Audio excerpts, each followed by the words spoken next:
Elhamdülillah. Vessalatu vesselamu ala Resulillah. Amma ba'd. Esselamu aleyküm ve rahmetullahi ve berekatuh. Hurmatlı cemaat. Allah Teala barınızlardı, niyetinizlerdi, tileğinizlerdi kabul kılsın. Daim aytып жүргөндөй, kimde kim Allah Teala'nın üylerinden bolgan bir üyge basıp gelçi olsa, bir kadamına soğup жазылат, ikinci kadamına günöller keçirilet deydi. Her birimizin baskan 10 kadamımızda Kudayım soğup жазған bolsa, sol kadamımız menen pendeçilik kılıp getirgen kemçiliklerimizi Kuday Teala'm keçirgen bolsun inşallah. Barınızlardan oşal nafil oruzonuňuzdardy Allah'ım kabul kılsın. Kudayım buyursa oşal Şawwal ayında oruzonu bitirip koysaňızlar kerek inşallah. Bizim bugünkü temamız aylana çöýrenin tazalığına köňül buru degen tema eken. Negizele bu tazalık boyunca bizde hadislerde de aytılgan, ayetlarda da kelgen tazalık boyunca. Negizele şol Peygamberimiz şol hadisinden başlasak, "En-nazafatu minel iman" deyip bizde. Tazalık bu imandan deydi. İman degen öz imni. İman degen bu Hudaýa bolgan işeniç. Hudaýa bolgan işenim. Demek sen Hudaýa işenesin mi? Demek sen taza bol degen söz jatat da bunun aslında. Keyinki hadiste kelet, "İnnallaha cemilun yuhibbul cemal." Allah Taala özü sulu, sululuktu jaş görüp deydi. Emin bu yerde sululuk menen tazalıktın ayırması var. Misalı kiyim kiyetiren bolsak, kiyimimiz taza boluş gerek. Tazalık degende bir an şu kiyimni gana eski albastan biz jürektün da tazalığını karaşыбыз gerek. Jürektün da tazalığını karaşыбыз gerek. Anan sonun taza kiyimlerdi kiyip alıp, jüregöz kapkara boydan, jüregöz bulganyç boydan, biröýünü kör albastan, biröýge jamandyk kalap, biröýünü gıйбат kılıp tursak, al oorulu jürek, al tazalıkka koşulmaydı. Tazalık degende oşo sırtkı içki tazalıkты biz eski alışыбыз gerek diýenler. Emi sululuk degende misalı bir jaraşıklı bir kiyimden kiyişimiz gerek eken da. Anan modada öyle jaraşmagan bir kiyimlerde kiyip oturan bolsak, al sululuk emas. Al jaraşmay kalatpaydy o jerde. Sululuk degen sağa bir jaraşıklı kiyim bolsun, taza bolsun degen söz da. Emi Allah Teala Kur'an-ı Kerim'de aytat, "Laqad halaqnal insana fi ahsani taqvim."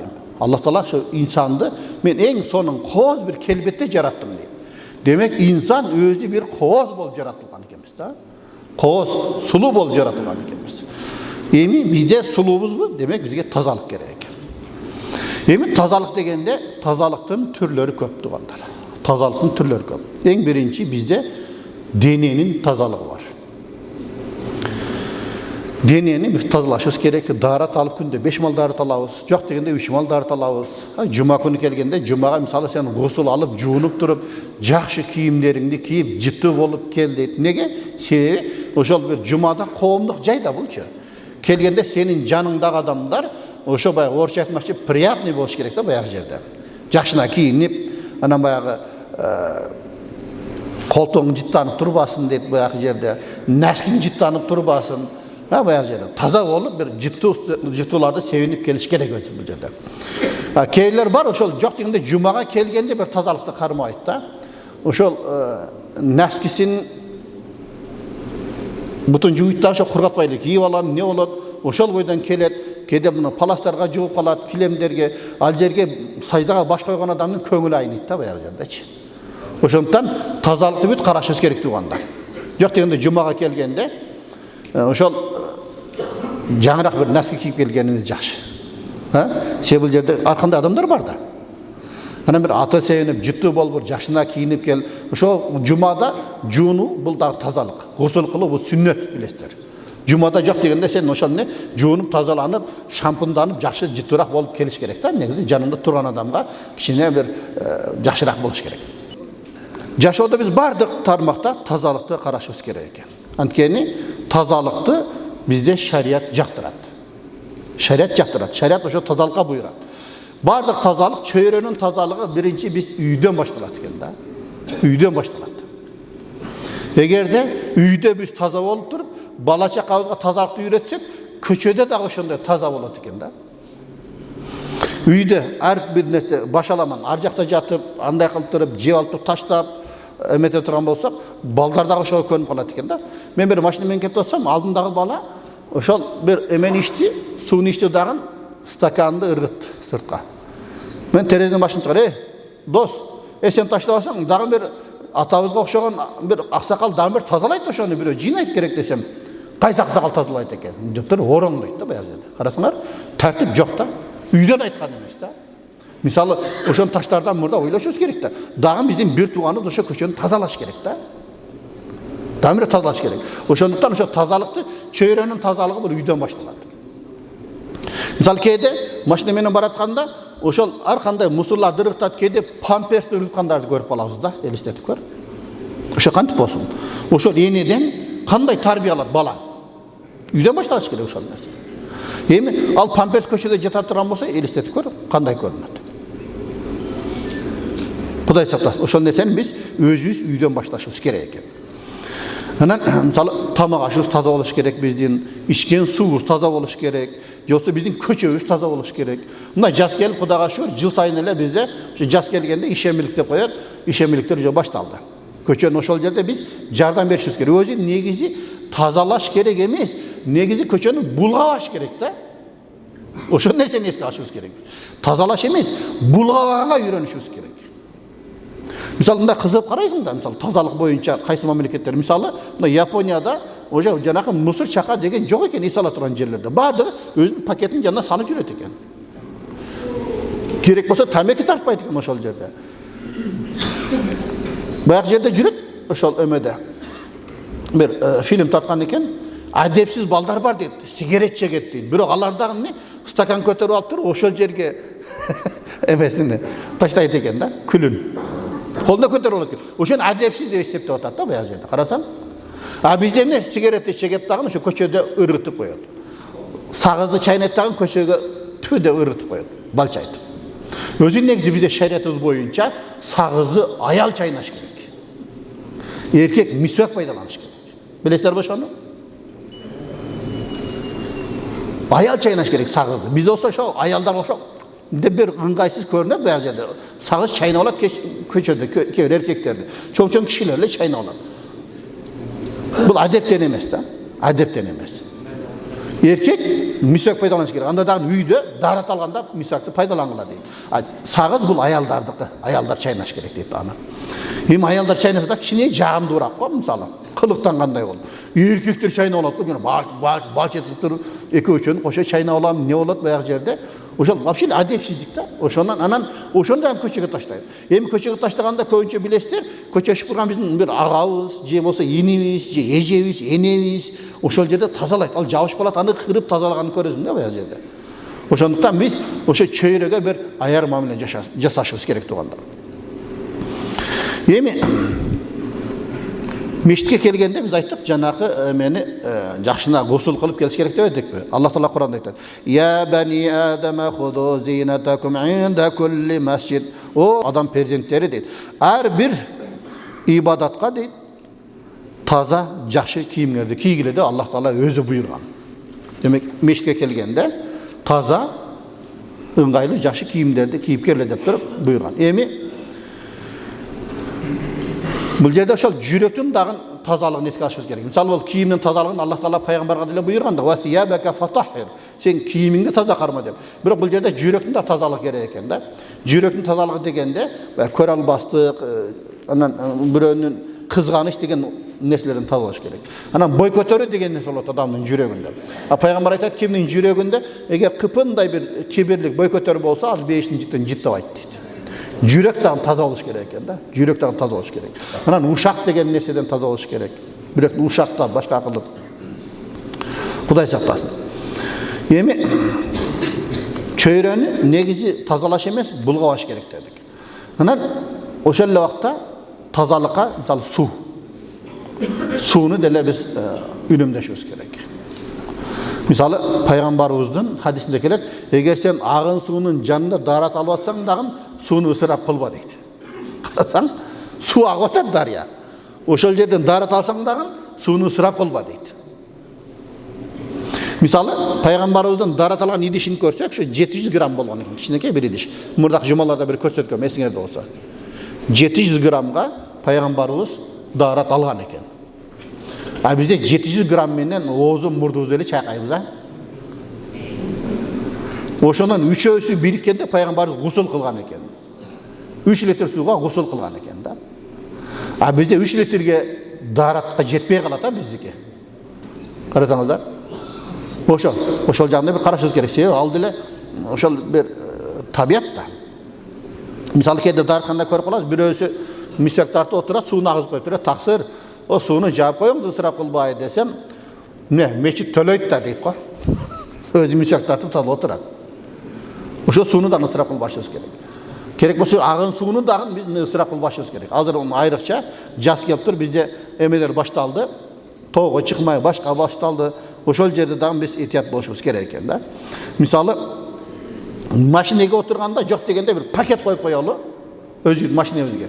Отурган адам дагы билсин да, демек мусор таштай турган пакет экен деп тур. Ошого таштап үйрөнөлү. Өзүбүз дагы бала чака барын ошону үйрөтөлү ошо.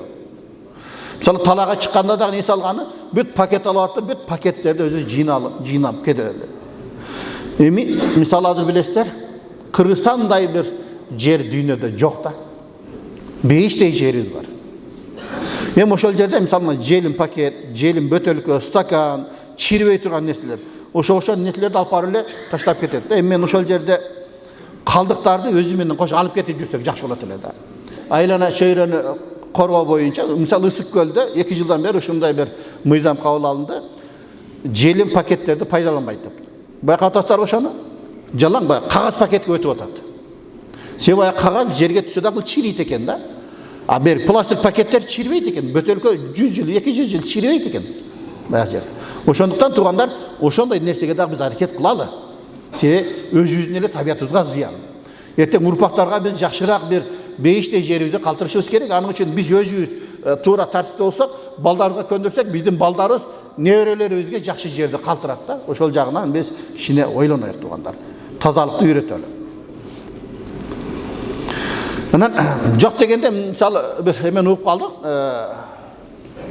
Ошол эме боюнча бир специалисти.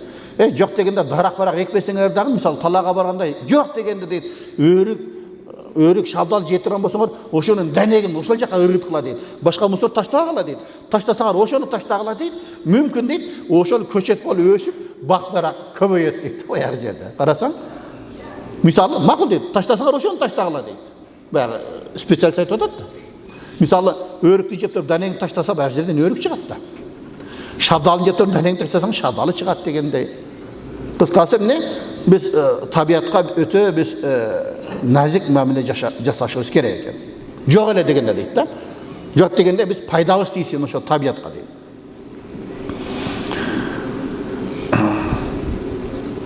Азыр мисалы Ысык көлүндө сезон башталат. Бир Берметтей бир көлүбүз бар. Ошол жака эс алганы баргандар бар. Ошондо дагы биз этият бололу туугандар.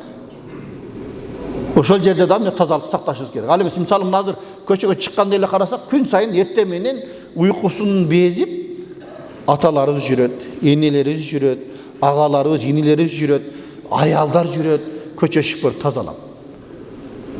Эгерде ар кимибиз тазалыкты кармасак, мисалы алар чыкпаса керек эле дейм да. Алар чыкпаса керек эле. Мисалы карасаң, өзү негизи эркектер иштеш керек эле да. Тилекке каршы аялдар көчө тазалап жүрөт да баягы жерде. Мисалы умрага барып атабыз, чет өлкөгө барып атабыз, ал жерде эркектер иштейт, аялдан иштеген көрбөйсүң көчөдө. Жалаң эркектер иштейт. Бизде болсо эмне? Аялдар иштеп жүрөт. Ошол негизи уят нерсе. Анан жок дегенде ошолорго жардам берип көчөгө таштабашыбыз керек. Сигарет чеккенде эле таштайт. Семишкасын деле таштайт ошол жерде. Ошол негизи эле бул ыймандуу адамдын иши эмес. Кудай сактасын. Урпактарга биз үлгү болушубуз керек. Ошолор бизден үлгү алып турган болуш керек. Эми туугандар, пайгамбардын да бир хадисин айталы. Пайгамбардын хадисинде келет: жолдон бир зыян тие турган нерсени алып салсаң, садака бергенде соопко жетесиң дейт. Садака бергенде соопко жетесиң дейт. Мисалы, жолдо чыбык жатабы же бир бутак жатабы, ал адамга деле, машиналарга деле, айбанга деле зыян тийиши мүмкүн да. Эгер бир бутак жаткан болсо, айбандар уйлар деле өтүп баратып чалышса, мисалы, көзүнө кирип кетиши мүмкүн, же болбосо ошол туягынан ортосунда сайылып калышы мүмкүн, башка болушу мүмкүн. Ошондуктан жолдо зыяндуу нерсени алып ташташ бул өзү садака деген хадис бар. Bir орыс kızdan dinge ötkөнünü gördüm da. Ошол айтат, мен дейт таң калат элем дейт да. Ошол көчөдөн сакалчандар, узунураак кийим кийгендер, сүннет кийим деп киет го, ошону айтып атат. Ошолор өтөт эле, көчөнү бүт тазалап өтүп кетет эле дейт. Ол бүт таанайбыз алар, сетибиз эмес дейт. Көтө баягы даватчылар дават барат экен да баягы жердечи. Анан баягы кешке чыкканда көчөлөрдү бүт тазалап өтөт экен баягы жерде. Бутактар бар, не бар, ошолорду тазалап өтүп кетет экен. Жана орыс кыз ошонун таасирленип менден исламга өттүм дейт. Карасаңыздар. Себеби бул хадиске амал кылып атат да. Көчөдөгү не зыяндуу нерсени алып таштаган бул не садака деп атат. Бул садака иштеп атат баягы жерде. Демек биз деле садака иштешибиз керек. Эми аны үчүн дейт туугандар, биз өзүбүздү тарбиялашыбыз керек да. Өзүбүздү тарбияласак, Кудайым буйрса, ошол тарбия менен балдарыбыз дагы ошондой тарбия болот. Анын үчүн мен сиздерге бир аятты айтмакчымын да. Ошол аятты эле жакшылап амал кыла турган болсок, буйрса биздин жашоо бүтүндөй оңолот. Ошол бир аятты амал кылсак, биздин жашообуз бүтүндөй оңолот. Мисалы Аллах Таала Куранда айтат. Андай адамдар дейт, кыянаттары менен күнөөлөрүн адамдардан жашырууга аракет кылышат дейт.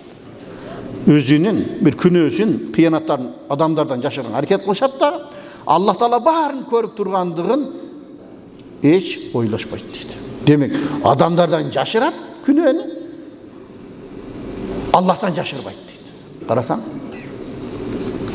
алар Аллах Таалага жакпай турган нерселерди тымызын пландап жатканда деле Аллах Таала алардын жанында. Алар эмне кылышса дагы Аллах Таала баарысын билип турат дейт. Эми карасаңар, мисалы бизде камера турат экен, кой деп туруп камерадан коркобуз. Эгерде бир күнөө иш кыла турган болсо, адамдар турса жасабайт. Жаш бала турса дагы жасабайт да. Камерадан коркот. А бирок Аллах Таала көрүп турат го. Неге эч ким жок болсо деле күнөөнү жасай берет? Не, Аллах Тааланы тоготпойсуңбу деген сөз турат да бул жердечи. Не, Аллах Тааланы тоготпойбузбу? Аллах көрүп турат деген түшүнүк болуш керек да бизде, туурабы? Мисалы, эгер ата-энең карап турса, жалган сүйлөбөйсүң. Ата-энең карап турса, туура эмес ишти кылбайсың баягы жерде. Ата-энең жок болсо жасай бересиң. Бул жерде ата-эненин башка Аллах Таала көрүп турат го бизди. Неге биз ушундай мамиле кылабыз Аллах Таалага? Аллах көрүп турат. Демек, ушу тазалык боюнча да ошол нерсени эске алышыбыз керек. Мен эртең ушу мусорду таштасам, эртең менин дагы бир тууганым ошону тазалаш керек. Ага мен бир иш кылып атамын. Ага мен түйшүк жаратып атамын деген сезим жүрөктө болуш керек. Ошол нерсе ойгонуш керек да бизде. Кудай сактасын. Бизде ошого камера бар деп жазып коет, камера турса жасабайт, камера жок жерде жасай берет. Каалаган ишин.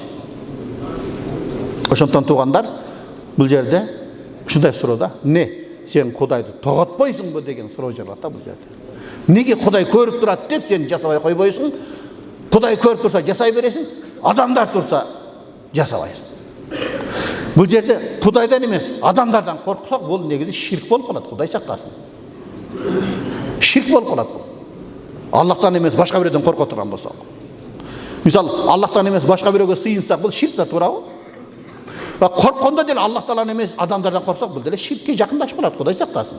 Ошондон Кудай Таалам турат деген сезим бизде болуш керек туугандар. Сөзсүз түрдө ошол сезим менен биз жашашыбыз керек. Эми туугандар,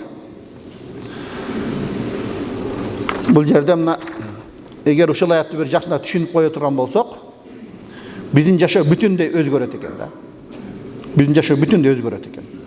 Мисалы, Юсуф алейхиссаламды карасаңар, жанак аял төшөккө тартат го. Төшөккө тартса жок деп туруп качты го. Себеби Юсуф алейхиссалам ушул аятты билген дейт да баягы жердечи. Пайгамбар да. Аллах көрүп турат мени деп туруп не? Баягы жерде ал ишке барган жок. Баягы аял өзүн азгырып тартса деле ошондон качты да баягы жерде. Кудай сактасын. Эми Аллах Таала Кур'ан-ы Каримде дагы айтат. Ва лaqad халaqнал инсана ва на'ламу ма туwaswisu bihi nafsuhu ва нахну aqrabu ilayhi min hablil warid. Деген аят келип атат. Адам баласын биз жаратканбыз, анын жан дүйнөсү эмнени шуурап жатканын да билебиз. Биз ага күрө тамырынан да жакынбыз дейт. Tuğanlar. Demek uşul ayattardын negizinde biz karay turan bolsak, demek Allah bizi körüp turat деген işeni boş gerek. Mesela Kur'an'da dele okusak, Kur'an'dan şunçalık bir sonun bir paydalar da alabız. Yok degende kırışasını okusak da. Yusuf Aleyhisselam karasan, Kudaydan korktu. Alişke bargan yok. Peygamberin da bir hadisinde gelir. Sen Allah Taala'nı körüp durganday ibadat kılgın deydi. Eğer sen Allah Taala'nı körbösen, Allah seni körüp durat deydi. Körbeşler. Oşonduktan biz ellerden korkmayık tuğanlar. Allah biz için kımmat boluş gerek. Antkeni bizge rızkını Allah berip atat. Den soğluktu Allah berip atat. Rızkının barını Allah berip atat. El bizge ne verdi? Hiç nerse berdi yok. Elden korkmaşımız gerek tabii. Allah'tan korkuşumuz gerek. Biz de eylem ne deyip de yaşayımızda, eylem ne deyip de erten ölüp kalarız, ölüp kalsak, imanı salamat olsun deyip, boldu başka hiç nese deyip. Kelittan bir kese şorponu içip, amin de ketip kalattı. Eyle o şolda, başka ne demeye gelir? Kudayın altında öz yüz kalarız, cekemez ceke, öz yüz cevap veririz. Mürdede periştilerin altında öz yüz cevap veririz. O şondan tuğanlar, o şol cihan karaşız gerek. Yemin sözümün akırında, men o şol bir ayatta aytıp bereyim. Kimdeki Allah Taala'dan çımdap korksa, bardı kıyınçlıktan çıkarıp koyat, kütbögön jaktan rızkı beret deydi. Bir okuya, kızıt okuyan aytıp bereyim. Buna Siriyany bilesizler, oşa Siriyada bir ayıl var eken, rayon. Hayyül Misk dep koyat eken. Atır rayonu dep atalat eken da. Bul Atır rayonu bir takva kişinin atına koyulan deydi. Kuday meni körüp durat dep daima tüz yürgen kişinin atına koyulan deydi. Al kişi köşede baratsa bir ayal jardan berip koyasız mı deptir.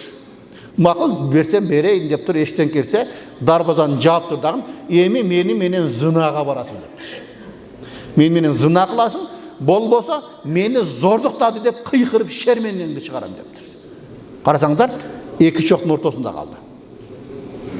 Zınaga barayın dese Kudaydan korkat, barbayın dese kıykırıp şermendesini çıkaram. Misal ne kılmak elen sen? Kıyın mesele de. Bayağı Kudaydan korkman takva kişi ne dedi? Hazır men tuvaletke kirip çıkayın dedi dağın. Tuvaletke kirip durup najasatты betine sürtüp çıktı deydi. Bayağı derdi. Bayağı ayağını özü çakırgan köşeden. Bayağını kördü dağın diye sasıvay jogol dep turup kuup çıktı deydi. Ayal özü kuup çıktı deydi. Misalı mına Bibliyada dele özünçe bir istihbar eken da oynaştık, otton ısık, bokton sasık degen bir istihbar eken. Karasaňlar bokton da sasık deydi de o yer. Emi karasaň üstünün betine najasatты sürtüp çıktı ele alıp kuup çıktı. Sasıp deydi çıktı. Darbazadan bir kadam koyuşu menen sırtka jipar jip bolup aňkyp ketdi deydi de bayağı жерdeçi. Oşo sebepten Atır rayonu dep atalyp kaldy deydi. Oşol okuyadan keyin bayağı rayon görbeşler. Oşondan tuğanlar Kuday Taala'm körüp turat degen işenim jürөгündө bolsa, inşallah daima biz adetli tartipti saktayt ekenmiz. Misalı köçede bolsun, uyda bolsun daima. Ayrıca şu tazalyk maselesinde uşul nerseni eske tutal tuğanlar. Taza karmaylı. Antkeni erten ele oşol bizdin bir tuğanыбыз, ejebiz, enebis, karındaşыбыз, agabız, inimiz, baykebis tazalayt oşol jerde. Oşondan biz aylana çöyrege ayar mamile jasaylı. Allah razı olsun barkılardan.